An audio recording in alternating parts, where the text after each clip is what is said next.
Good morning, good afternoon, good evening, wherever you are. I'm Justin Skizik from the Rise Up podcast. I'm here with Mr. Garrison Hullinger. He is the chief founder, interior designer at Studio Garrison, based in Portland, Oregon, and as well as Palm Springs, Palm Desert area. He's got a couple offices, and he does amazing work. And I tell you, when we connected earlier, we're going to have a great conversation today. I know this is how it's going to go today. So, Garrison, welcome to the Rise Up podcast. I appreciate you spending time with me today. Let's kind of start from the beginning. Let's get everyone caught up on Studio Garrison. What do you do? Who are your clients? Who do you service? And all of that. And then we'll kind of dive into your own personal journey from there. Does that sound like a plan? That sounds good. All right. Well, Studio Garrison, we did a rebrand actually just a few years ago. We were Garrison Hullinger Interior Design, and we kept hearing from clients that, why do you guys have the word interior design phrase in your brand? I'm like, what? That's what we do. Well, we do a lot more, and so we're really fortunate. Part of my ethos is really creating environments, but also that kind of means a brand. So we work on commercial spaces, hospitality, and then luxury residential. So we kind of have this really diverse coverage for our clients. I would love to let's peel back the curtain on that just a bit more, if you don't mind. And pardon my verbal processing as we go through this. But let's kind of dive into those key areas. So when you started, was it residential primarily?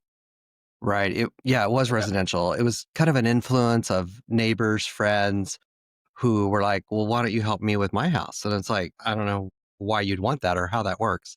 So it did start in residential by neighbors, actually. Okay. So have you always, I want to really dive into your creative ethos, right?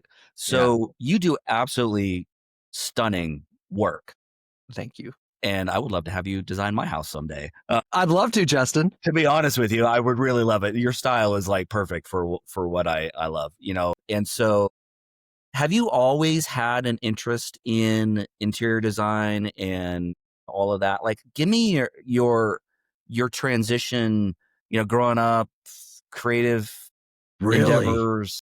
How did you land in We're sure we want that, from the wheat fields of Kansas to Portland, right? It's crazy. For me, I think the standout was I was that kid who was a little different, right? And what do you do with them? So definitely was a talker in class. I was in the top 10 of the bottom of my class in high school. So, there were 101 people, made the parents proud, right in that, 90th placeholder. So, there was a lot of worry. What's he going to do? What's going to happen? And so, for me, I didn't have a creative spirit. I wasn't really exposed to it as a kid or as a young adolescent. So I really didn't understand the creativity part. So for me, it became interactions and really socializing and engaging people, which then meant lots of questions. I had lots of questions for everyone. And I think it drove a few people nuts, but then also I think it did kind of set me apart, right? Mm-hmm. And it kind of became one of those characteristics that I tried to lean in on. And, I was really great at dropping out and quitting things. So I succeeded in that really well. I did finish high school, and then I went to college a few years, dropped out, was in Oklahoma, and then fell into retail. So retail is where selling was easy, right? And that's what everyone else struggled with, where all these sales charged, showing up on time for their schedule. Like, I'm a farm boy. Like, you better show up when you say you were. Yeah. So, for me, it's the selling was easy. The engaging with customers was easy. The thing I loved, though, was merchandising. I'd never heard of it. I didn't understand what it was. And so that's kind of where my career took off, was in merchandising, store schematics. And so I worked for a large retailer. Then continued to grow when there was new development going on in Oklahoma City. Then took a really cool job with Lord & Taylor, went to San Antonio, did a whole new Riverwalk store schematic, blah, blah, blah. Shortly thereafter, went to Neiman Marcus in Dallas, and, worked through in retail, ended up at the Gap, worked through stores. And then there was this new brand that they were trying to figure out. It wasn't really the outlet, but they're trying to figure out, like, how do you sell a really great price jean or t-shirt to everyone? And so they weren't sure, is it called Escalator? is it called Forklift? Maybe Old Navy. I don't know if that'll work. So I was one of the first store managers for Old Navy. The first test store was in Texas. No And then way. I went on to work at headquarters and develop technology and processes and systems for the Gap brand. So yeah, we're way off of interior design, aren't we? Yeah, we are. Okay, so bridge the gap. So how did you get okay. Oh, you just So used the word gap. That was great. yeah, thank you. Appreciate that. How did you okay, so you're kind of in this zone, right? And your merchandising has nothing to do with residential, or interior design, all of that. So did you okay, so how did you're in Portland now. How did you get to Portland? So I kind of fell into this career and my whole life at this point where I'm at. Unfortunately, I was in a work accident. I did fall at a work event and suffered a traumatic brain injury and had to restart my life. So that was when I was 34. And I was fortunate enough, my husband stuck by me for 4.5 years while I was in therapy and learned to rewalk, to speak, write, memory. Part of that is like Jay and I had always remodeled homes because we didn't know how else to invest in properties. So we would buy these houses, and we didn't know it was called flipping at the time. And we'd remodel. So that became what I did. They would have me do that. That was part of my work rehab, was just using my hands and trying to like do motor skills. And then it became one day where a realtor, he sold our third house there in San Francisco. We're just trying to like get ahead on mortgages. And he's like, you could do this with other people's money. And it's like, what? You're like, hmm? He's like, you could be a stylist. And it's like, what's that? Or an interior designer. And it's like, huh? Yeah, So that was in 2004, 2005. And so then some of my neurologists and therapists said, you know what, you guys should move to a place you've never been. And that'll really help your brain restart because you're motivated, you want to do it. It'll really help you. And so we chose Portland, Oregon. Jay was able to leave his, work remotely with his job. And so we moved to Portland and bought a house and I started doing our thing, remodeling. It got a lot of attention. We were published 7 times within the first 3 years. I'd never heard of being published. And so then that's when the neighbors kind of started coming out of the like, woodwork. okay. So yeah, a long Okay. story there. Sorry. No, it's great.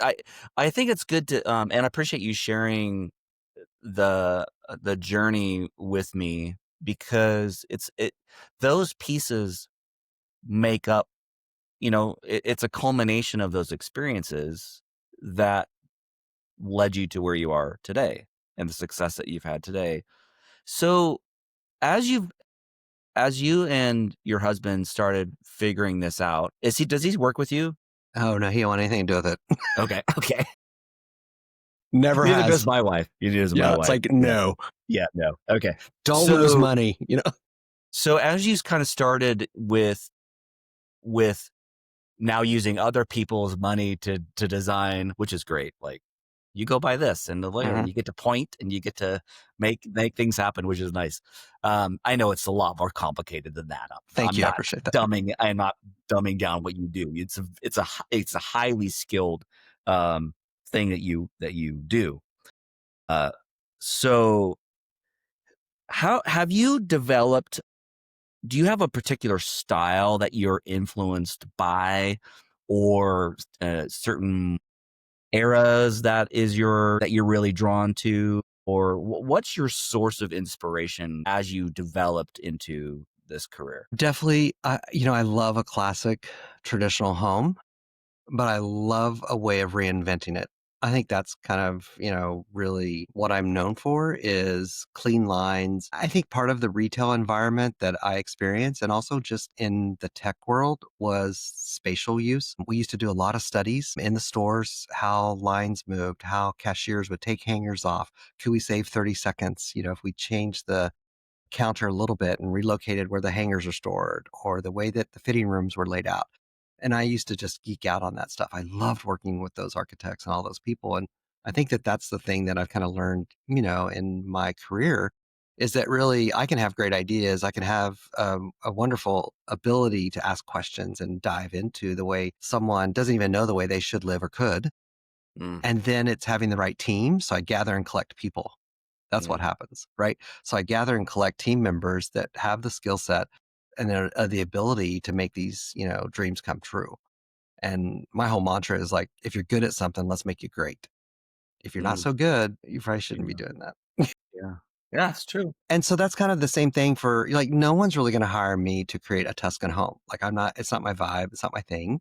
So I'm not really great at themed homes. Like, if you want a seagull house, I'm not sure I can get my head in that. Right. Yeah. If you want modern mountain, I'm your man. Like, we can get that. If you want some kind of rustic, like a real home, right? That has unlacquered brass and, you want it to live a little, like when you go on your trips. It's like, those are the things that, I really vibe on.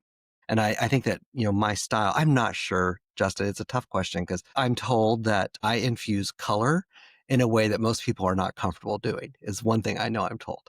And what Mm, that means is like mixing colors that aren't complementary, right? And for me, it's because that's the fun part. What do I have to lose? Like, who yeah. cares, Push it right? a little bit. Yeah, exactly. Yeah. Color, you bring up some things, and from the creative standpoint, I come from a branding and marketing background, so I completely like color is one of my things too. Like it it is people don't realize how much of an emotion it can drive. And it may not like I always like my wife and I are like, I think I'm not as nearly as talented as you are as far as like interior design, but I do like my whole thing in my house is like I'm really particular about the artwork. So I don't buy commercial stuff. Like I don't just go to the store and buy artwork. That's just my thing. I love original prints. I love original stuff from maybe 50s, 60s. And, but color is a huge part of that because when you see it, I want to be excited by it. Like I want to be able to be pushed a little bit so that it stands out. So I always think it's funny when I go into people's houses, and I'd love to get your experience or your thoughts on this too. First off, a lot of people cannot design. I know that. I call Thus, that job security. that's why you have a job. Sometimes it's like, wow, okay, you didn't put any thought into this at all whatsoever, but I still love you as a friend. But yeah, but I think people think that interior design means matching. You need to match everything. Like you need matching side tables, you need matching bedspreads, you need matching this, matching that. And that is design, right? Yeah. Not really, in my Yeah. opinion. That's And called so merchandising, right? That's what I tell people. That's mm, merchandising because you mm, saw that at a store. They didn't yeah, know what to do with the collection. So they put the nightstand, the dresser, the bed, the footstool, the everything that matches. yeah, Well, that's called merchandising. That's not design. yeah, yeah. They go to like Ashley Furniture. No offense, Hmm. Ashley, but it's like, Yeah. oh, I see this whole set there, Yeah. and somebody did that, so I'm gonna buy that. Whereas like hiring somebody like you can come in and go, okay, let's think about this. Like, what kind of life do you want? What's Yeah. important to you? Like those Mhm. are like when you're talking about you're asking questions, you're you're curious, right? Right. Well, we want to understand too is like, because a lot of times I'll see there's these values that clash, right? It's, early on I had, clients, whatever your love is, I had a client that had a 74 Ferrari Dino, completely restored, something I'd never been introduced to in my life. Beautiful. And okay, so what do you do with that? It's an isolated trophy. Does it mean anything to your wife? Like we ask Yeah. these questions. Or it's, my one of my very first clients when I first started this business, he introduced me to it's Rufino Tamayo, who is a Mexican artist who's known for watermelons. And it definitely felt like, you know, something had happened that didn't go right between the couple. And so it's like it got stuck to the back of a closet. And yet then to find out the value is a 7 number. And it's like, and that's my first job, right? So it's Dang. really trying to understand, I think for us is like, let's create an environment and these spaces that really don't feel disjointed. Mm. And I think that that's part of it is like, let's take your passion, let's take your loves and, how can we like start creating something that, it feels more like a this, like a silent choreography, Mm, something that where it's more graceful. Like I always tell people, like you should be able to squint and look through the room and nothing jumps out. And yeah. if we do that, it feels more organic. And I think that, then we have this ability like, oh, this is how I live instead of like, this is what I collect. Mm, And that's part of it, right? Is that we try to be this trusted consultant that comes in and we don't want to create an environment that you're going to live in. We want to create the way you live. mm. And So that's how do your clients find you now? Or what are you doing? Like, or actually, before you answer that question, let's describe the types of clients that that most resonate with you right now. So you have residential, you have the commercial, you have different kind of industries, or I don't know what you call that, verticals, I guess. But sectors. Yeah. sectors, yeah. So w- what what type of clients would most resonate with you at the moment? I could tell you who probably doesn't hire us is someone who is, Serena Williams is an interior designer. So she's an influencer. She's someone who has this really big standout brand. That person you're hiring because of the name, right? And the association with that person. That's not who's hiring me. The person who hires me probably already has a few homes. They have 2 or 3 homes. They also find that there's this need and this desire that like things don't feel chaotic, that there's this calm in their home. And it could have different styles, whether it's, maybe they do want something that's impressionist art or brutalist, but they still want a space where when they move through it, it does have this calm feeling or it has organization. And so we find that most people that hire us are thoughtful about what they want and they really want us to help solve problems. And so we're almost all referral based. We do have a social media presence. We do have all other types of marketing that is, newsletters and all that. But also we find that in the commercial world, which is really strange, we're not really picked up by the C-suite. It's one of the most unusual things that I found out probably about 8 years ago. It's actually the guy who's out in the trailer on the site who's really running and orchestrating the project. That's who gives us referrals because he's the one who's turning through our sheets. He's the one who's taking the RFIs, from the consultants who are trying to understand like, okay, why is this grab bar here versus I've always put it over here.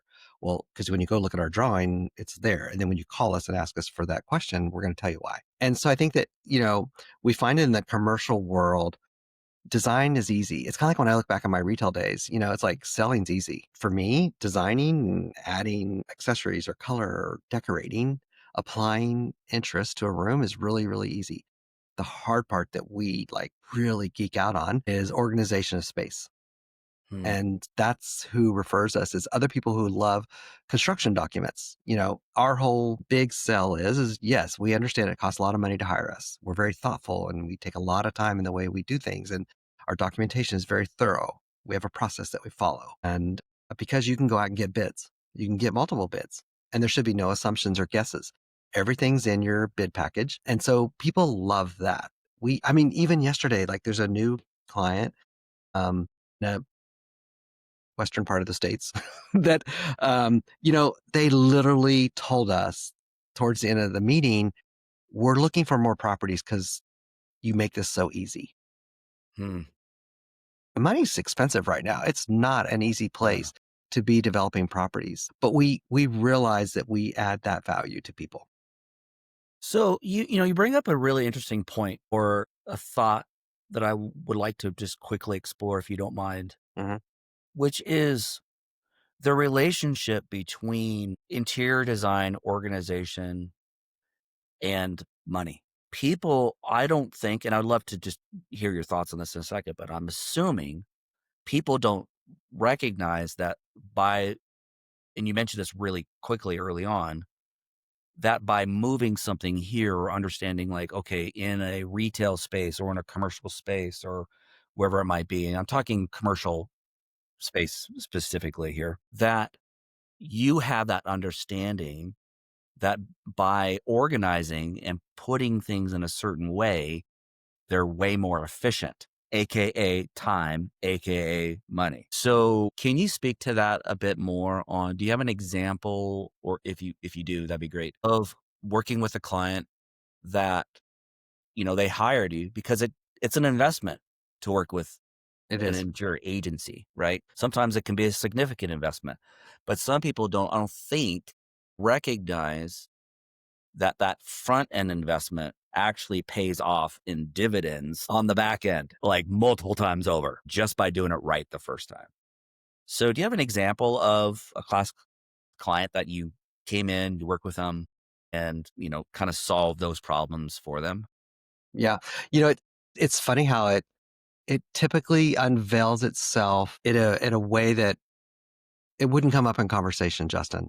It's very unusual how we hear about these things. We know there's great feelings. We know that they continue to call us again. Usually, most developers that work with us on commercial spaces, the one thing that not early on, maybe, but like, I don't know, in Salt Lake, Utah, probably 6, 7 years ago, we look at projects when we are hired because again, it is a cost, and we're also being thoughtful because we want to infuse these spaces that are interesting.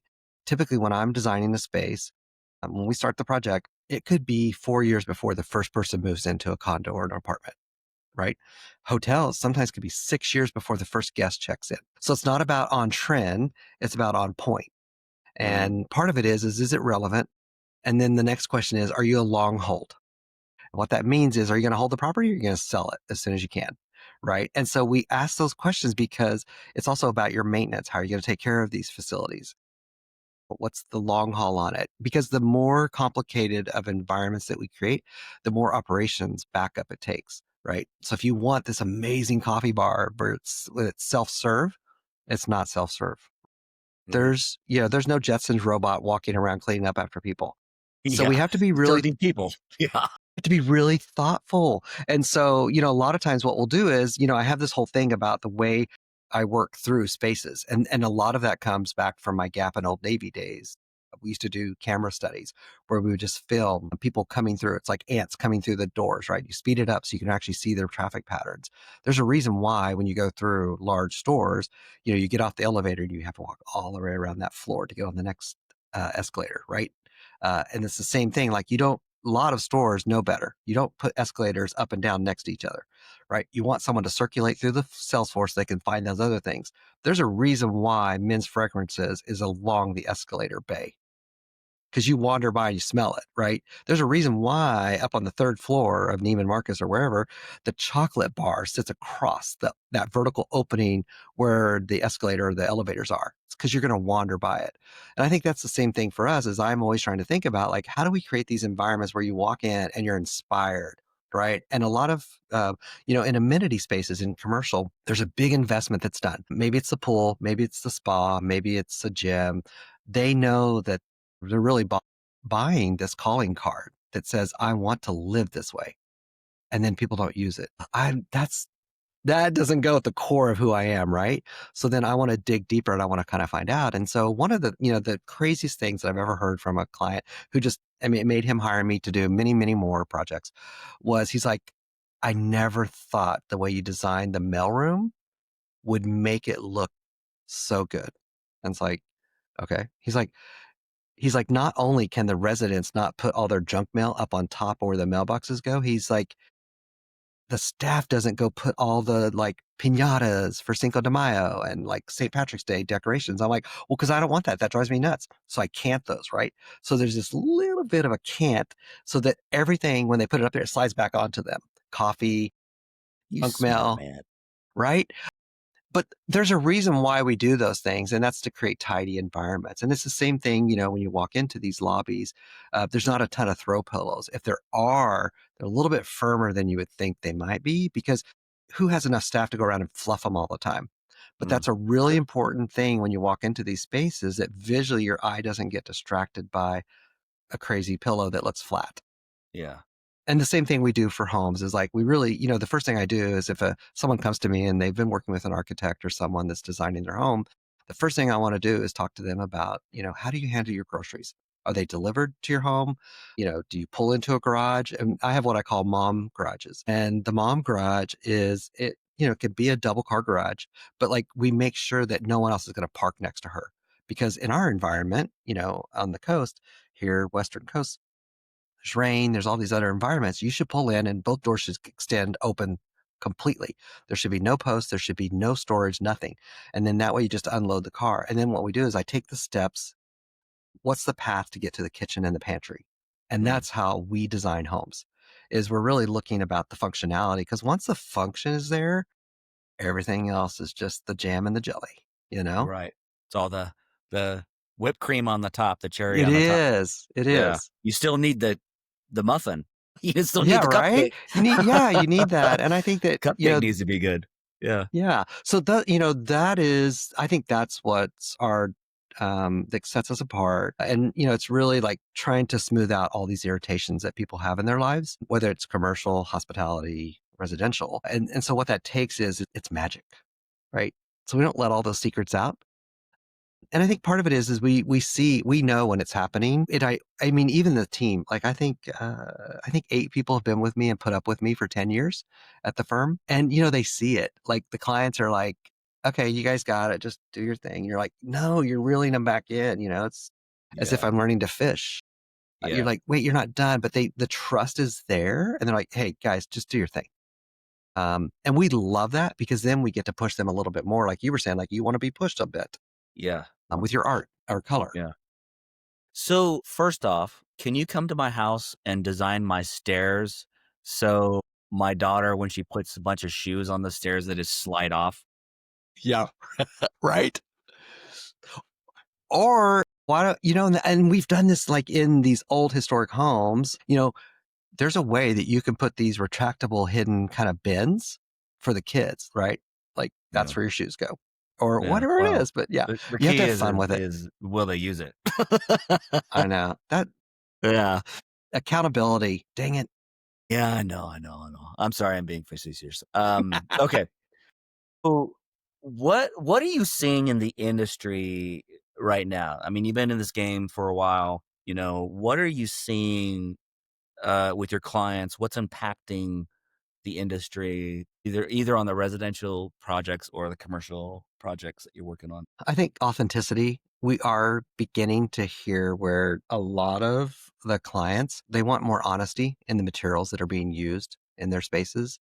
And I think that for us is a challenge because we've always heard about the fashion trend and these trends that cycle through, right? Like, I mean, you look now at these crazy, stovepipe wide leg pants. And it's like, okay, well, I'm not sure I ever did that because I'm a short guy, but it's like, Yeah, and I something should never come worked, back. Yeah, right? And I worked for Old Navy in the 90s. They created the cargo pant. Like, I don't need that in my life. Like, yeah, but so it's an interesting trend, but I think it's more authentic. And I think that we know, right, that it's easy to ask those clients, you know, if someone tells us that they've, are collecting watches or it's an interesting conversation. Well, how are you storing your watches? Where's your watch winder? Are you worried about protection? Are you worried about security? And so, that then kind of lends also to this like, they want to Instagram luxury is over for most people that we're working with. They really aren't looking for showcase closets that show every single thing they own. That's worrisome because then you attract attention. It could be the wrong attention. And so instead it's thinking about their watch winder. And I always tell my staff and, people around us is that we have to think not about today, but what's it like in 5 years. Right. And so, with especially there's this big thing of what I call together, but alone. And a lot of that means is like, I want to be with my family. I love my family. But you know what? Mom really kind of wants her own closet and she really doesn't want her daughter coming in and taking stuff. So we just put, a finger ID lock on the closet oh, or we'll hide sunglass drawers. And I think the same thing happens, with the watch winder story is that there's a way to put those. And we look at not only today, like how many watches do you have that you really like to keep in your collection?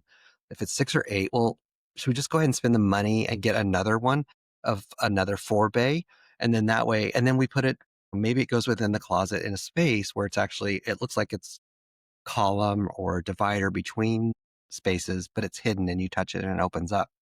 hmm, So I think that those are things that, people aren't really looking to, have this like show place. But then the other thing they do want is they want the technology to be more intuitive. They want the technology to be there, but they don't really want a camera in their fridge that's going to assemble the ingredients and a menu or a recipe. That Yeah. technology that doesn't relate to our clients.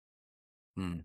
They like things that are more analog, right? When it comes to the range or to maybe I don't know what else is analog because we are really wiping out a lot of technology on appliances. People really don't want the fridge telling them that they ate too much cake, Yeah. you I know? just want the fridge to open and be cold. Right? That's it. Right. And yeah, just go ahead and pour it on ice if I want it. If I don't, I Yeah. don't. But I think that so we are seeing that it continues to be this drive for authenticity. What happens in commercial environments is authenticity to me doesn't mean that you're going to put all marble within your lobby. What it might mean is that there's this trade off, right? It's kind of like what I think about fake plants. You can have a few, but you still need a few real. And so we would do the same thing in commercial spaces. If it's a horizontal space, people touch, spill, dogs pee on, whatever, like, okay, maybe that's a porcelain material that has a really great influence to our natural stone that's on the wall. So to me, I think those are some of the shifts that we're really seeing right now. Do you I mean, like material choice? I know we could probably talk the whole rest of the time just on materials. Yeah. Are you seeing clients be a little bit more ego conscious when it comes to that at all? Well, obviously that's a paw. No? I don't think so. No? I think the thing, hmm, I think people worry more about the way they truly live in a space. There is something unnatural for a beautiful brass faucet that looks like it's, from 60 years ago to look pristine every single day of its life that you live in that house. Like for it to be unlacquered and to not have a patina, they know that's not natural, right? When they travel to these countries and they travel to other environments and experience, where someone has always leaned up to have their morning espresso, right? In Milan this long marble counter and there's like little rings and bruises on the marble that has a feeling. And those are the feelings that we try to evoke with people to find out what is your tolerance level in the use of these materials. And I think that a lot of times, maybe going back to a more natural, authentic, that probably is a little bit greener Mm, because you're not using the silica, that's in all the quartz materials that's causing, yeah. it's just creating havoc on people's lungs and Yeah. respiratory systems. So So it's a maybe balance. there's a nod Okay. to it, right? Yeah. Yeah. People don't realize that when you buy those certain materials, you put a cup of coffee on marble, it can stain it Yeah. Oops. and it's going to be there forever unless you Right. I think maybe can you buff it out? I don't even know if you can, but You can't, there's some bruising you can. It's a tedious process, but I know, it's also kind of like you can always tell like who's really caught up on everything being like exactly the way they want it. Right. And so I'm okay. I don't mind like nudging them a little bit during our meetings and our process to understand like, so if you have a grandkid, what if we were to give them a spoon on the first day you move in and we tell them to find the biggest knot in the wood floor they can and just go ahead and dig it out? I mean, why not? yeah. Just get it over with. Yeah. Right? Or, maybe just oopsie, drop the bowling ball that first time on your new wood floors. Just go ahead and get that dent in it. And then, you know what? It's over. And I Yeah. think That's great. those conversations kind of enlighten people like, okay, yeah, you're right. Maybe everything doesn't have to be pristine and perfect. Right. But I think if we create order in these spaces, it's okay if life looks a little lived in. Yeah. Somebody did this a while. I saw this. This was maybe a couple years ago. This was a really interesting conversation that I had. It was their dining room table. They actually encouraged people to write, like inscribe on it, carve into it. Oh, yeah. Like, just go ahead and do it. Like, just why not? Like, it was just this nice table, and then people, like I think I got somebody scratched it or something. They said, "Oh, whatever. Like, let's just anytime we have a dinner party, somebody can, carve their initials in it or whatever." And then the end result ended up becoming this like really amazing story because of all the people that had been at the table, you know? Right. Well, I think part of it is let's stop designing rooms and let's start designing rituals. And I think that that's part of what's happening. And there's also if you have a masterpiece, you have to tiptoe around in your house. Is that where you want to be in life? Mm, So I man. think there's other ways, right? Like if you do have this amazing, painting, there's a way for us to put it. That's why they have alcoves. That's why there's depressions in walls. It's not proud. There's ways to protect things that you still get to enjoy them, not only through the proper lighting that doesn't fade or whatever, it highlights the colors, but it's also so that you don't feel like something's so exposed it's going to get damaged. Yeah. But I think the Somebody just point, walks by and knocks it off the wall, yeah, You're like, "Ah, that's $1 million piece." yeah, we definitely work on projects where they are museum quality collections, but no one wants to live in a museum, Yeah. right? Yeah. There's rooms you're not going to let certain kids go in or even adults, Yeah. but it doesn't mean you're living in a museum. And so I think that's just let linen wrinkle is what I say. Yeah. That's a great quote. I'll have to use that. Trademark, Garrison, Yeah, right. 20 2025. So, what has been one of your most exciting client wins or business wins you've had so far this year? We have been in rescue mode. It's been rather interesting to have projects come on board that were, you know, started or under advisement with other firms or direction. And for us to be able to win over clients with confidence and to kind of reshape where those are at. I think a lot of it is having measured milestones and deliverables, and we hold ourselves accountable. So I think it's really great. And maybe this is selfish, Justin, that I love the win because not only is it for our client, that's what processes, right? And SOPs are written for, but my staff then believes in it when they hear it. I love that. Mm. It's like, God, Job cause well done. Job well right. done. Cause Yeah. cause they're like, why'd I have to send the meeting minutes out within one business day? Well, because their lives are so busy. It's like, and then, Yeah. when you hear the client go in front of everyone, oh my God, we're so glad you guys sent out your meeting minutes right after the meeting. I'm like, uh-huh. Those are big wins. Yeah, they So are. I think that, those are, we're not influencers. We're not a company where you're going to go look at my Instagram feed and go like, oh, they do the most amazing creative design. Look at how trend they are. That's not us. Instead, I think that, when people hire us, the really great feeling they get is that, we're integrated into their lives and they can trust us. And that, I'm not trying to be their best friend. I'm the hired help. I get it. I'm used to looking up to others. It's okay. I love being a D-lister. I love my place where I'm at in life.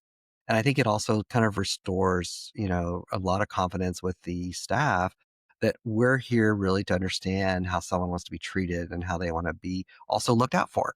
And so we can be really honest and frank with anyone, whether it's a contractor, cabinet builder, slab fabricator. We can all talk about the drawings. We can all talk about the end result. And we also talk about like, it really is about, you know, what is the end experience, right? And that's what we're shooting for.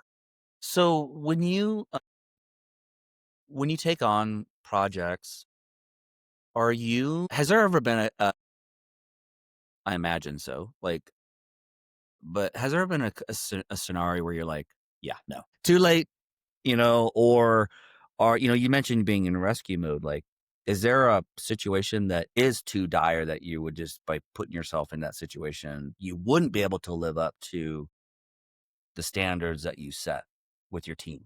Yeah. I think, here's one of the things I think a lot of people talk about are these red flags. And I think the red flag is my responsibility. It's not a client. I don't think the client carries around. I haven't really processed all this. I think I have my own red flags. It's my responsibility if something happens to us, right? With a client experience. The client really doesn't have red flags. They are who they are, and that's okay, right? We're all just a little unusual and weird anyway. So when I outline um, kind of structure, so, we've had recent clients who've come to us. Uh, they don't always reveal the whole story, and it's okay. I'm getting used to that over the years. So we kind of dig and I ask questions and we meet. It takes a lot of time. And, I'm very structured with my schedule. And I can always tell too, is like when I share my calendar with someone and they're not willing to book it, they want to book outside of my availability. It's like, I have to say no, right? And I also Mhm. know that I'm never really going to help anyone. So when you help someone, you like if it involves a U-Haul and a washer and dryer for a friend, I'm not your friend for that, right? So it's the same kind of thing. I always think about like the U-Haul. When people back up to our door and they want me to help them unpack whatever else mess that they're in, I have to really think about like, well, wait, I don't really help friends with U-Hauls. And so it's kind of this self check. And so, recently we laid out all the rules and I did use AI to help me a little bit because I'm like, here's what I'm worried about: late calls, texting, dropping in on me for meetings or bugging my staff and stressing them out at bedtime with their kids. And so I wrote up this whole list of things of like, here's what we're going to follow. That's not my contract.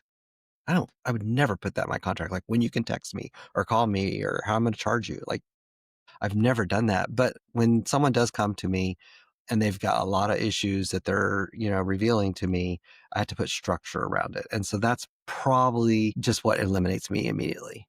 Yeah. Well, I think to be fair, I think you're just putting in parameters to know that you can set yourself up for the best job possible, Right. How's their right? value? Right. I have to make Yeah. sure it's my You responsibility. That's why I value tell it. them, yeah, like Yeah. I have to make sure like it's worth paying me whatever it is, even if it's 5,000 to help you resurrect your kitchen cabinets that all of a sudden now you can't open the drawers because it, no one thought it out or something. I mean, this Yeah. weirdest stuff happens.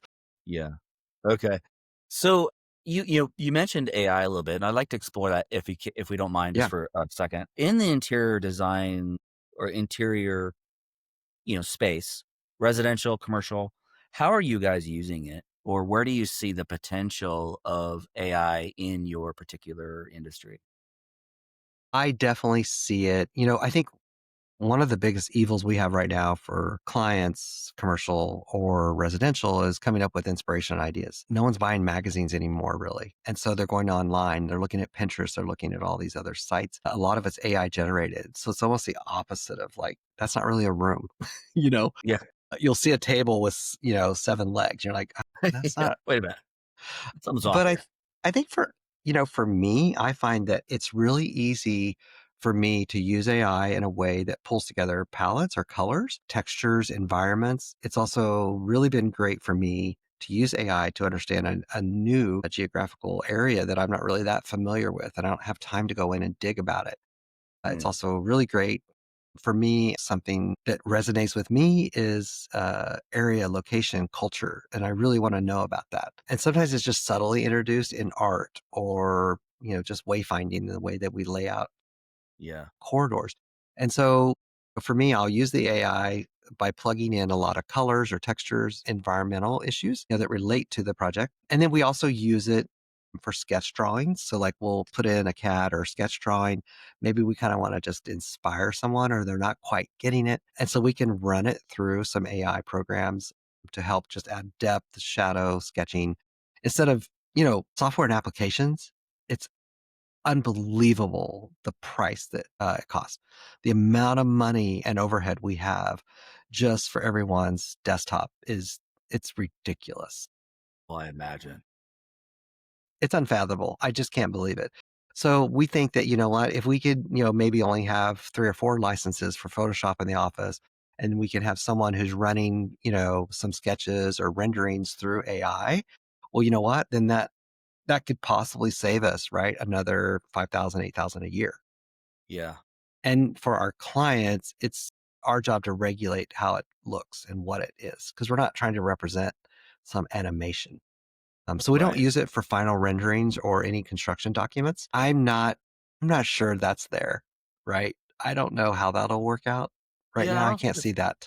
Yeah, I don't think it's there yet. I mean, there's even discussion that maybe even Photoshop may not even be needed anymore at some point. I mean, that's kind of like the last week or two, like, Yeah. because some of the AI applications that are coming out, you could easily, there's one called Nano Banana that Yep. just came out. It's like crazy. I mean, Yeah. you can just like literally, it's like Photoshop. But you just tell it what to do and it will do it. It's crazy. Yeah. So I bet you Adobe's probably freaking out at some point, but I can understand, coming from my background too. I remember my first computer with licensing, I was just out of college. like was $10,000. Like my license for Photoshop, the computer itself, Illustrator, these programs that you need to do your job. I'm already starting out at 10 grand. Like, Yeah. good night. Yeah. It's Boy. crazy. Yeah. But I think we have to evolve and change. And, you look at inflation, you look at cost and overhead, for a company versus, what's our value? As I talk to a lot of people in our industry and especially architects and engineers, we're not raising our rates. It's not acceptable. So we have to do things on the back end that reduce our overhead. Be more efficient. Yes. And I think the efficiency is probably what streamline our process a little bit different than what we did 6, 7 years ago. And we are able to use 3D renderings and visuals that then present these environments so people can make decisions quicker. And Yeah. that's probably what helps, right? And so again, we're really not, I can't measure things on output. We have to think about outcome. And that's one of the big mantras for our company is like, we're always thinking about what's the outcome? What do you really want this environment to be or the decision to be? Not just crank, crank, crank, crank, crank. Mhm. Instead, it's like, okay, what's our deliverable? What's the outcome? Well, that's your true talent is reading between the lines. That's what Yeah. you've learned over the years, right? Yeah. I mean, that's really what it boils down to is somebody saying something and you're like, okay, well, how does that align with the outcome? Yeah. And you're looking for that hidden meaning, and that's why your curiosity, and that's why the way that you the way that you operate, just from a business owner standpoint, is what makes you stand out. Particularly, is because you just have that ability to read between the lines. Yeah. You understand what to look for. Yeah. Not be So distracted. But I yeah, think, I think we get, a lot of times when I go into an environment, people are like, oh, what do you think? yeah, And I'm like, would you look at how that waitress is having to hold that tray and stack these things on her hip while she uses the POS system? mm, And they're like, that's what you notice? I'm like, yeah. Yeah, like it's crazy. No one thought about like how her POS system would work for the summer expansion of patio versus what happens in the winter or acoustical. I love to, try to figure out acoustical properties in environments, what works, what yeah, doesn't. But I think, reading between the lines is also like, I don't get distracted yeah, by the things that are trivial. yeah, A lot of things just don't add value. It's kind of like going to someone's home. Like, I'm not working when I enter your home. A lot of people won't let me in their house. I get it. We realize this now, why we're not invited to neighbors' homes. Like, I mean, a lot of people joke about it, but recently over the holiday weekend, we hung out with a lot of different friends. And, it's so funny. One lady, she's like, well, we're having a backyard party because Garrison's here. And I'm like, what? aw, She's like, we don't want him in our house. And I'm like, come on. I'm like, I'm going to the bathroom right now. She's like, no, please don't. I'm like, oh my gosh. jeez, But I think that, it's, so I know that that can add stress to people, but it's also like, I think that's what drives people to want to be distracted where I don't allow myself to be. yeah. Well, you're welcome in my house anytime, man. Thank you. Bring your husband. We'll have a great Yeah, time hanging out I in my know, house. right? And I'll pick up the shoes and fluff the pillows. It's just what I There you do. go. There you go. Appreciate that. Hey, I have a few more questions. That I know told you we're going to be like way off target here today, but what's the biggest challenge you're facing right now? Either marketing challenge, client challenge, business challenge. What's keeping you up at? I would say right now, what's keeping me up at night is the client and the consumer anxiety. People seem tense. Money's expensive right now. It's hard to let go of it. There's really, you see the affluent and successful people have had great success with their money over the last, 4 or 5 years. Yeah, there's been ups and downs, but there's been great accumulation of wealth. But there's a lot of anxiety, a lot of unknown. And I think that then what we're seeing is a lot of projects that are pausing and then they start again, or they go on ice and then they're unpacked. And I think that then for a business owner, that's what creates stress for us because it's like, how do we have sustainable business with, highly paid employees. It's not like, we're a labor force. It's not, even the labor force and service industry, right? Like when you look at those salaries, those numbers are crazy what the people are being paid. Well, then you add a professional, on like our staff. And, so that then is, I think that is the hard part right now is to see the projects go on pause or stop and start. And I think a lot of that is created because of just uncertainty. They're not sure. There's also rumblings that people hear. Um, okay, so there's a new administration, usually every 4 years. So things happen in the world, like next, you know. Hmm. Hmm. And I think so for me, it's, I'm really working on, I really want to be a ballast and not a barometer of what's going on in the environment. Cause be I have to be the calm in the storm for my staff. And I think that, the parts that are worrisome is because they listen. A lot of people will listen to people that really sometimes don't know what they're talking about. Yeah. I Yeah. mean, we hear crazy things like, oh my gosh, these numbers are so high to build this home or whatever. Wood is just so expensive. And you're like, "Hmm, lumber is like at its lowest low of low. Who's telling you that?"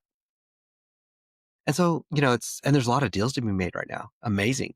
We're in the Coachella Valley, there's over 300, I think, HOAs with small clubhouses, places that are, 30 to 60 years old.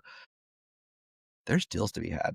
There's a lot of people with a lot of inventory of tile, countertops, whatever. They're ready to get rid of it because they want to move on to the next new thing. It's like an artist. Right.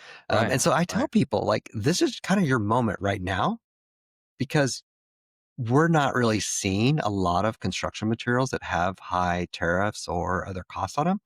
And so, but there's this fear factor that's happening that's holding someone back when actually you could actually take advantage of some really great deals right now in construction. So if I'm hearing you correctly, it's more of a messaging, like clarification, Hmm.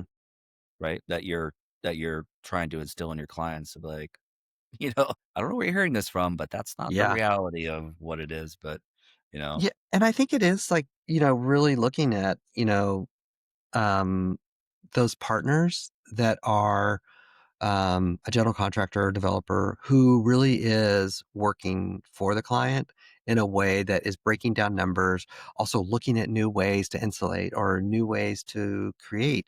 There's a science in construction.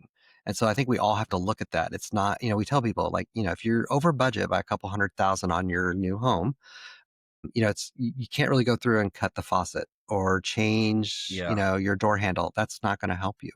yeah. But what we could look at is let's look at, the way that, your floor trusses are made. Let's think about like all of these other systems and that go into the envelope or whatever else. And I think that's really what, sets people apart in how do they move forward because everyone kind of has this paralysis where they're stuck. Hmm. And for my team, that's something that we saw is that there's sometimes not a lot of synergy, right? When you think about, the architectural designer, the interior designer, the builder who's working for these residential clients. And so I brought on my own architectural designer about 10 years ago. And so we do from the ground up residential home design as well. And where everything's integrated. And so we're all working together with the different consultants to not over engineer a house, right? Like, do you really need to put in Hmm. 60, 70,000 in steel in a residential home? Well, maybe there's a way to be more thoughtful about it. And there's a way that you can use wood. So those are the things that for us that we try to add value. Is there what if you could like? I have a couple kind of getting a little bit more reflective in a second, but what is kind of one thing you like to dial in, like kind of a marketing thing you like to dial in over the next 6 to 12 months? Yeah, that's, I think as we started out, it's a weird part of our business that we're referral. That's really great, right? Because it's all based on the things they love about you, and they also know about stuff that they hate about you, right? Like, oh my God, sometimes he just pushes and pushes that there's a recycle can in my kitchen or what I don't know whatever it is. But what that means is that we don't have a great reach for acquisition. So I think that for me, that would be the biggest thing that I would love to develop and overcome is, how do you reach this really unique client? How do they find out about us, right? Why are Mm, we not the first hire? mm, Why are they out getting quotes from people that want 10, 15, I'm hearing 16% fee, on these multi-million dollar homes for interior services? It just doesn't make sense to me for the output. It's like, yeah, how does it cost that much? yeah. So I think that, for us, I would love to be able to figure out what that reach is like instead of a calling Mhm. card, which I think to me, that's kind of what the online provides right Yeah, now. yeah, It provides, if someone does hear about us or they've been referred or, by glancing through magazine or whatever, they can go and research and find us. I think the piece that's missing, and we had tried and spent way too much money the last 6 years, and it doesn't really have results. Is how do you reach this really unique client without being an influencer or trying to be on the cover of a magazine? yeah. Is referral is always great. I mean, you can't beat that. I mean, you do great work and people come. So somebody's at a party or something, and like, who did Yeah. your house, or who did who you're in the lobby of a place you designed or whatever that might be, and they're like, who did this? You're like, Studio Garrison did this. They're like, oh, you cannot beat that. I mean, you know, but it is really it's you're not alone in that. I've heard that from other people too. That that only it's great, but it only goes so far, right? So in the ever changing world that we're living in, it's just constantly looking for new ways to try to get those conversations started. I mean, nobody's gonna just hire you like, contact form, I have Yeah. Right. $1 million I want to Yeah. spend with you, you know, sign me up right now. Like it doesn't work Yeah. that way. Like I No. get it. And there's a lot of privacy issues, right? Like I think Yeah. that, Yeah. the clientele that we're working with, they're very leery of Yeah. forms, right? That scares Yeah. them. They don't really want to give out their information. Why would they? And so I think it's, part of it is even last year when we saw that, the treasury bills popping and interest rates, all that changing. And, it's kind of, we saw people leaving the state of Oregon, right? We saw builders, they left. They found other places to go. And there's other builders that have had change in what they do. And so really the thought is like, okay, who is busy? So it's talking to, our trade partners, who is buying, your luxury plumbing fixtures right now? Who is it that's buying these windows packages and these sliders? And to really introduce ourselves to those contractors and ask them where their pain points are. Is it in the documentation? Is it in follow up? Is it communication that's just not there with these consultants that you've been working with?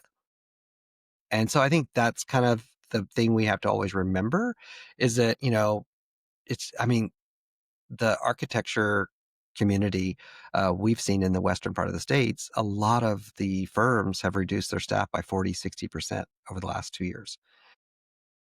And so we're not getting to work with those people. But okay, so who can we work with? And it's asking for those referrals.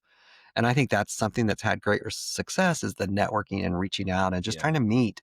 Okay, who is busy right now and what are your pain points?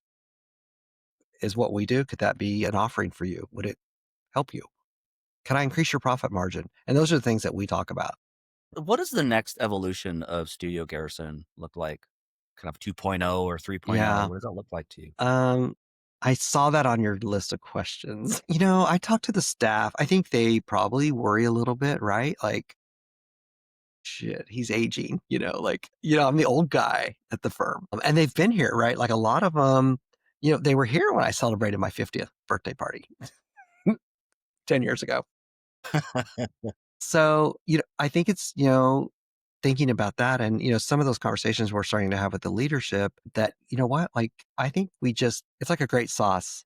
You just keep cooking that thing, let it kind of like boil down. And I think that's probably our evolution is that we don't really have any growth or expansion dreams. It's more about let's streamline and let's be really thoughtful about the clients that we do take on. And I think that we simplify. That's really my goal over the next, 5, 8 years is that we continue to simplify the people who've, been around and created this culture and our processes and who we are. If they still want to be a part of it, then that's great. And I think then that is where we offer this really great efficient service. And that's really where I see me, be able to love what I do and to keep doing it, and try and keep some of my youth, Yeah. or abilities. I mean, I'm shocked. I know. I'm shocked I have hair still and I don't use hair coloring so I feel like I'm ahead of the game. You are. Well, you're 10 years old. I just turned 50. So, Woo! you're 10 years older than me and you look great. So I'll Thanks. give you that. I live I a hope I boring look as good life. as you when I turn 60. Yeah. Well, I live a boring life. I always tell my doctor that. I'm like, I know I don't drink and smoke really. And like, but so I think it's providing that confidence and also having a plan that says, you know what, let's keep doing what we love doing and let's find the right clients that really appreciate it. And there's no value in working with mean or hateful people. Yeah. And that's okay because that doesn't happen. Yeah. I have a couple more questions for you. They're a little bit more reflective. If like kind of looking back at your younger self, what is one piece of business advice you would give to your younger self? Was that on the list? Wow. Business. Okay, here's the deal, Justin. I forget I'm an entrepreneur. I forget that, I'm a founder. Like it's not my mode, how I think. I think part of it is too, from a corporation standpoint, the way that, I was brought up into my career with the Gap and Old Navy is that you had consultants and you had advisors that you worked with on everything. I never did payroll. Why would I? Right? At a store or at headquarters. I don't do payroll here. Never Yeah, it's have. not your job. I mean, So I that's think not what your I is, right? think Yeah. part of it is, I don't know, the reflective part. Whew, that's a really tough question. What about maybe not business advice, but maybe advice to your younger self? Yeah. If you don't have an answer, that's fine. We can move on. Yeah. I think part of it is not to be fearful. I think as a younger person, I would say to not be fearful of judgment others put on you, whether it was real or not. I think I was really, really concerned about what someone was going to think or say, right? If they saw me dressing a mannequin in a store and doing this amazing display in a window for the holidays that I was so proud of, and it made me happy, but I didn't take photos of it and share it with anyone in my family or back home, right? Like, so I think back, like that's probably is, to not have fear, to just be who you are, and it'll kind of fall out, like those that support you and those that don't, and it will guide us. And I think that, I think one thing that, I did lock onto probably was just the books and the finances and how things work. Maybe part that I wasn't so great at was kindling relationships that mattered. Um, you know, they I'm still made fun of by a lot of my friends, that I started out working with at the Gap, however long that was, 30 some years ago, that, you know, I didn't go to lunch with people. I didn't go on coffee break with people. I'm a worker. I always say the harder I work, the luckier I get. So maybe that's probably something I would change in my life, is that to take time to have lunches with people and to take time to just conversate. It's something I'm not really great at. I don't love networking. I'm a one-on-one guy. I like to chat, move on. But that's probably something as a younger self I probably would have been better at, is just being at ease with myself. And, not to get too deep, but I think that one of the problems, when clients do ask me about this, it's interesting because I was always trained in my head to be careful about what I revealed. So I was very, very creative in conversations to make sure that it never came up about my home life or who I shared my home with, or if I had a home, or, did I have a 2-car garage? Why would you have 2 cars if it's just you? And so I was able to really, to shield myself and the environment. When we lived in Texas, I pulled in, opened the garage door and closed it. I never went out front. Jay did all the yard work. Jay did everything. And that was those were my issues, right? Hmm. And so I think that probably as a younger self, as an adult, I probably could have been a lot more authentic, Hmm. and also could have like probably learned how to maneuver through life and Hmm. negotiate with people Hmm. if I would have just accepted it. Like, hey, you're going to have abrasion and there's going to be people who don't like you. You can't please everybody. No, why would you? I know. It sounds horrible to try Yeah, to do right? that, Yeah. you know? So I have a question for you. And if you don't mind, if you don't want to talk about it, totally Okay. fine. Yeah. Was was that maybe the reason why you're thinking, or maybe you, as you expressed that, your husband being in the front yard, and maybe that was it because of the environment of being part of the LGBTQ community and being in Texas? Was that part of that? And then how did you end up becoming comfortable in your own skin with that? Yeah. It definitely was our environment. And, we had really close relationships because Jay's a very social person. We're completely opposite. I mean, it's so weird. Like if we're out for a walk and I don't wave at the right car that drives by, what do? You didn't wave at them, and I'm like, who is that? Like, I don't even know who that is. Yeah. Yeah, okay. But, so it definitely, I think a lot of it still comes back. Those are my issues. Those are the Mhm. environmental issues. But it was also uneasy. I had fear. I wasn't sure about who would accept us or what would they question. I think just the way I was brought up, you don't, it's, you're not lying if you don't tell the lie. Mm. So like, if you don't have to say it out loud, yeah. And so I think that was probably for me, the retail environment, of course, was unique in a way where I didn't have to really talk about it. There's a lot of assumptions that were made,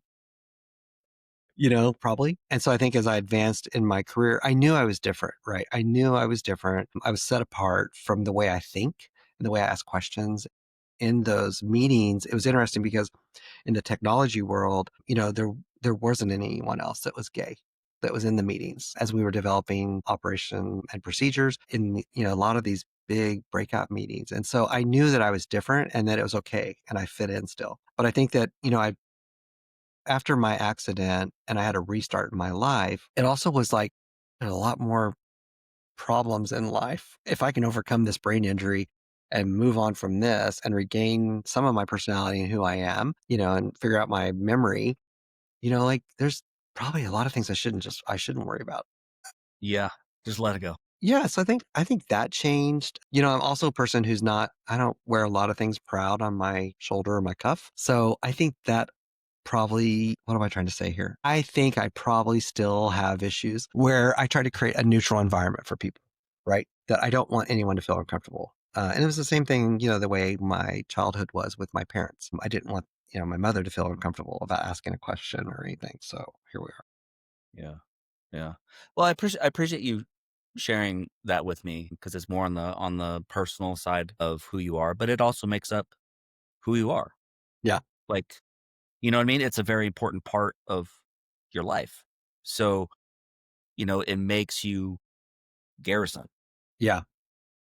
Yeah. Well, that's right. And we're all you a know? little odd and I'm okay with it. Like I love people Right. who are a little Yeah. off, right? Because I Yeah. relate to that. Yeah. You know what? If we were all the same, life Oh, would be God. boring. Right? Yeah, You know what I mean? exactly. I Like, mean, yeah. I've had to say that to my kids sometimes. It's like, why doesn't, like I get the question, why can't I have that when he has that? Or Hmm. whatever. You're like, well, if everyone had the same thing, life would be boring. Yeah, right? Oh, Yeah. Well, and I like think it that's just how it is. is, there comes a Or we're point. the same. Yeah. And, there comes a point where we got to be comfortable with who we are in our skin, and what we represent and who we are. And I think at the core, it's really, coming down to where, and I've always kind of thought about this in my head with the firm is that, I don't want anyone to ever answer the phone and say, he's not here if I'm here. Like I've never put anyone in that position. And we don't, there's no one that's, creating these falsehoods about our work or what we do. And our follow through is always there. And we don't really move deadlines or dates. And we show up when we say we are, and we're very thoughtful about, our intentions. And I think that at the core, if that's who we are and how, people look at us, that garners so much respect that hopefully then it does help the way they'll treat the next person who maybe is a little different and doesn't carry You know, themselves like I do. what's interesting is you've touched on this a couple times is the fact of being punctual, showing up when you say you're going to show up and do the job that you're hired to do. Believe it or not, you and I probably grew up in an era where it's like that's kind of the thing. Like that's what you do. But nowadays, I've learned, and I don't know if you can speak to this too, but it's not so common anymore.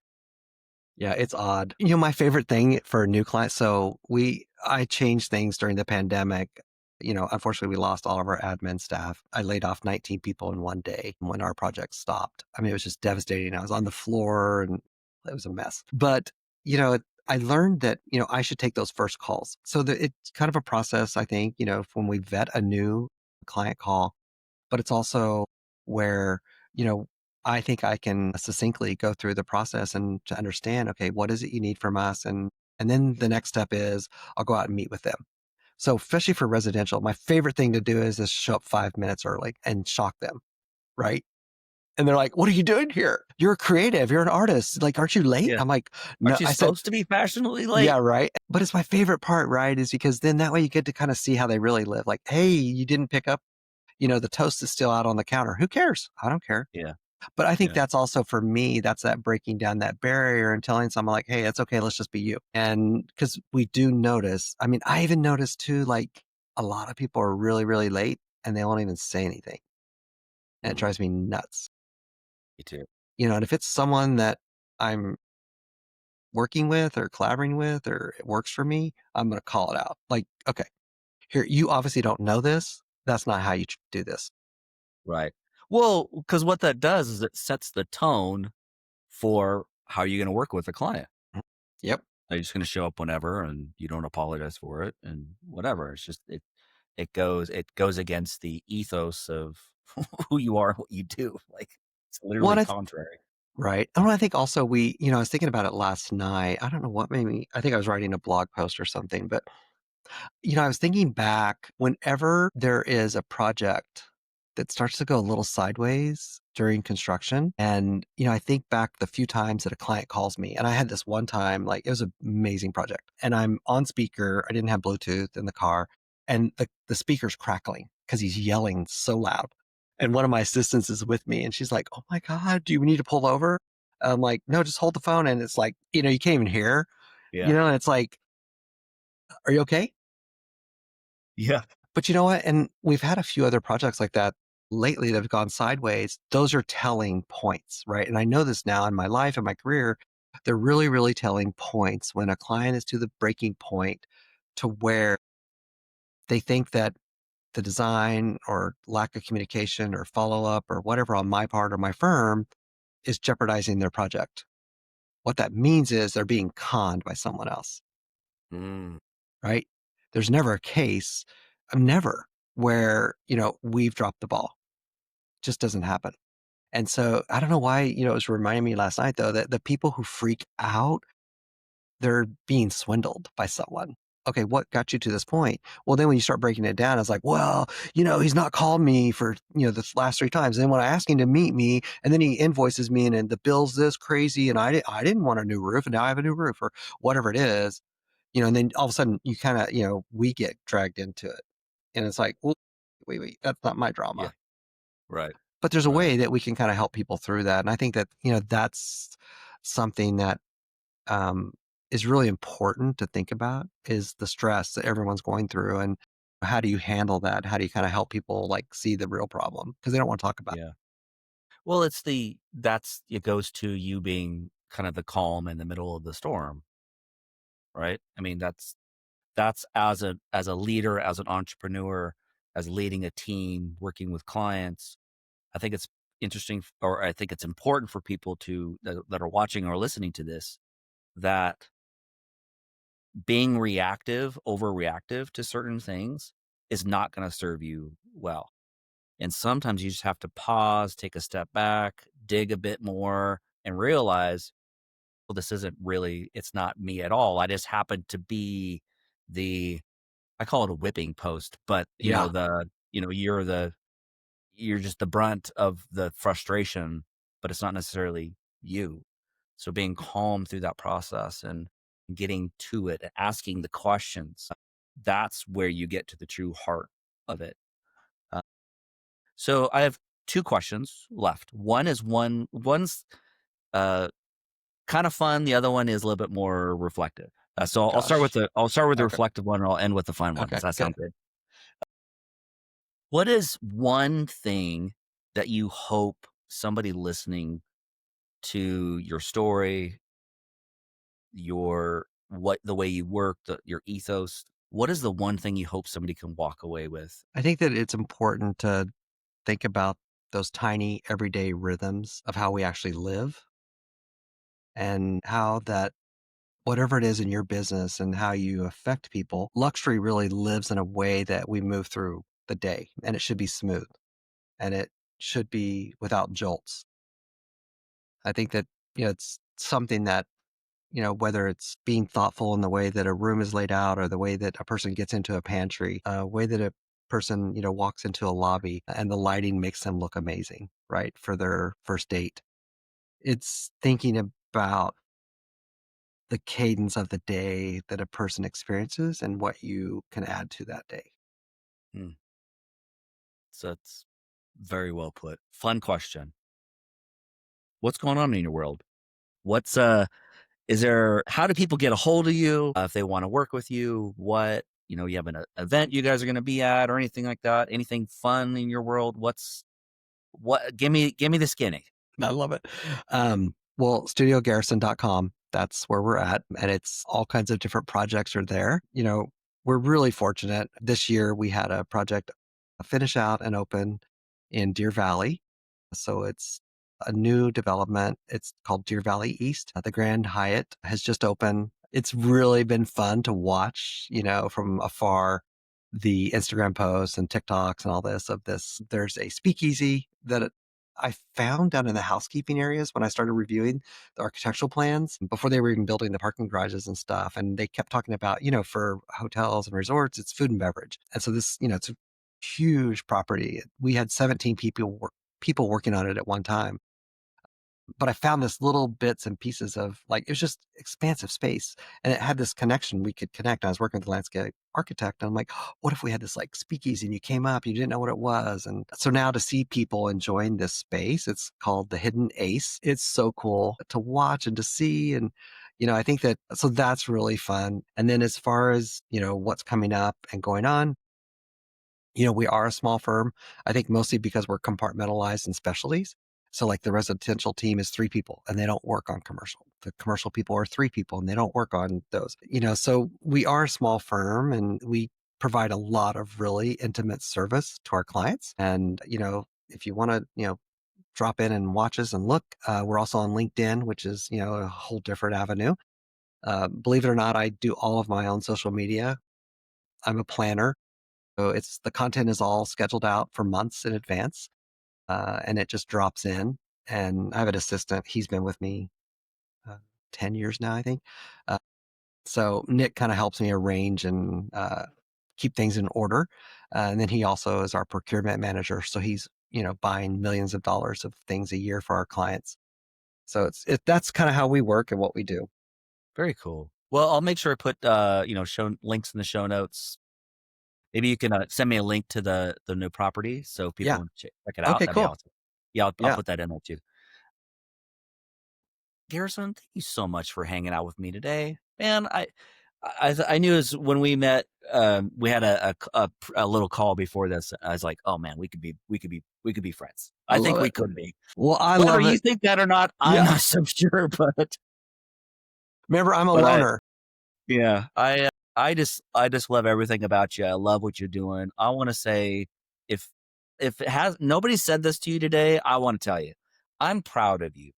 I'm Thank you. proud of everything that you've done, the accomplishments you've had, the challenges you've worked through, and it's led you to where you are today. And so, if you are in the market and need somebody to take you by the hand and guide you through the process, whether if it's your home or if it's a project you're working on, Garrison and his studio are going to be, a good fit for you.